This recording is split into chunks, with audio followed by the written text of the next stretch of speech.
ಪ್ರೀತಿಯ ವೀಕ್ಷಕರೇ, ಕರ್ನಾಟಕ ಸರ್ಕಾರ ವಿವಿಧ ಇಲಾಖೆಗಳಲ್ಲಿ ಖಾಲಿ ಇರ್ತಕ್ಕಂಥ 72,000 ಹುದ್ದೆಗಳ ನೇಮಕಾತಿಗೆ ಆದೇಶವನ್ನು ಹೊರಡಿಸಿದೆ. ನೋಡಿ, 72,000 ಹುದ್ದೆ ನೇಮಕಾತಿಗೆ ಆದೇಶ.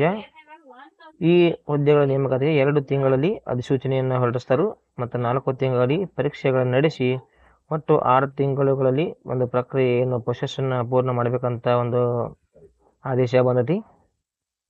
ನೋಡೋಣ 2 ದಿವಸಗಳು ಮಾಡ್ತಾರೆ ಅನ್ನೋದನ್ನು ನಾವು ಕಾದು ನೋಡಬೇಕಾಗೈತಿ. ರಾಜ್ಯದ ವಿವಿಧ ಇಲಾಖೆಗಳಲ್ಲಿ ಖಾಲಿ ಹುದ್ದೆಗಳ ನೇಮಕಾತಿ ಪ್ರಕ್ರಿಯೆಯನ್ನು ಪೂರ್ಣಗೊಳಿಸಲು ಸರ್ಕಾರ ಆದೇಶ ಹೊರಡಿಸಿದ್ದು, ಒಟ್ಟು 72,186 ಹುದ್ದೆಗಳ ನೇಮಕಾತಿ ಮೇಲುಸ್ತುವಾರಿಯನ್ನು ಅಧಿಕಾರಿಗಳಿಗೆ ಹಂಚಿಕೆ ಮಾಡಲಾಗಿದೆ. 2023-24ನೇ ಸಾಲಿನಿಂದ ಇಲ್ಲಿಯವರೆಗೆ ವಿವಿಧ ಇಲಾಖೆಗಳಲ್ಲಿ ಖಾಲಿ ಇರುವ 40,009 ಹುದ್ದೆಗಳನ್ನು ಭರ್ತಿ ಮಾಡಲು ಆರ್ಥಿಕ ಇಲಾಖೆ ಸಹಮತಿ ನೀಡಿದೆ. ಒಟ್ಟಾರೆ 40,009 ಹುದ್ದೆಗಳನ್ನು ಭರ್ತಿ ಮಾಡೋಕೆ ಒಂದು ಫೈನಾನ್ಸ್ ಡಿಪಾರ್ಟ್ಮೆಂಟ್ ಒಂದು ಅಪ್ರೂವಲ್ ಕೊಟ್ಟೈತಿ. ಅವ್ನು ಹಿಡ್ಕೊಂಡನ ಎಲ್ಲ ಕೂಡ 72,000 ಹುದ್ದೆಗಳನ್ನು ನೇಮಕ ಮಾಡ್ಕೋತಾರೆ.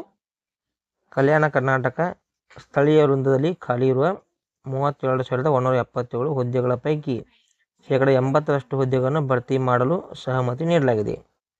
ಮುಂದಿನ 2 ತಿಂಗಳುಗಳಲ್ಲಿ ನೇಮಕಾತಿ ಅಧಿಸೂಚನೆ ಹೊರಡಿಸಬೇಕು. 4 ತಿಂಗಳಲ್ಲಿ ನೇಮಕಾತಿ ಪರೀಕ್ಷೆಗಳನ್ನು ನಡೆಸಿ 6 ತಿಂಗಳಲ್ಲಿ ನೇಮಕಾತಿ ಪ್ರಕ್ರಿಯೆ ಪೂರ್ಣಗೊಳಿಸಿ ನೇಮಕಾತಿ ಆದೇಶ ಹೊರಡಿಸಲು ಸರ್ಕಾರ ಸೂಚಿಸಿದೆ.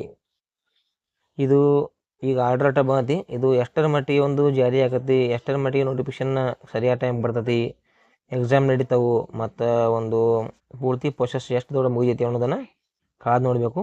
ಇದು ಈ ಒಂದು 6 ತಿಂಗಳಲ್ಲಿನ ಇದೊಂದು ಪ್ರಕ್ರಿಯೆ ಪೂರ್ಣ ಆತಪ್ಪ ಅಂದ್ರೆ ಇದು ಒಂದು ನಮ್ಮ ರಾಜ್ಯದಾಗ ಒಂದು ರೆಕಾರ್ಡ್ ಆಗುವಂಗೆ ಕಾಣ್ತೈತಿ. ಯಾಕಪ್ಪ ಅಂದ್ರೆ ಇಷ್ಟು ಲಿಮಿಟೆಡ್ ಅವಧಿ ಒಳಗೆ ನಮ್ಮಲ್ಲಿ ಯಾವುದೇ ಒಂದು ಹುದ್ದೆಗಳ ನೇಮಕಾತಿ ಆಗಿದ್ದು ಭಾಳ ಕಡಿಮೆ ಐತಿ. ನೋಡೋಣ, ಇಷ್ಟಾದ್ರೆ ಸಾವಿರಾರು ಒಂದು ಸರ್ಕಾರಿ ಹುದ್ದೆಗಳ ಆಕಾಂಕ್ಷಿಗಳಿಗೆ ಅನುಕೂಲ ಆಗೈತಿ. ಮತ್ತು ಯಾರ್ಯಾರು ನೀವು ಸರ್ಕಾರಿ ಹುದ್ದೆಗಳಿಗಾಗಿ ಒಂದು ತಯಾರಿ ನಡೆಸಿರಿ, ನಿಮ್ಮ ತಯಾರಿಯನ್ನು ಇನ್ನೂ ಚುರುಕು ಮಾಡಿರಿ. ಯಾವತ್ತೂ ಸ್ಟಡಿ ಜೋಡಿ ಟಚ್ ಇರಿ. Time is very valuable.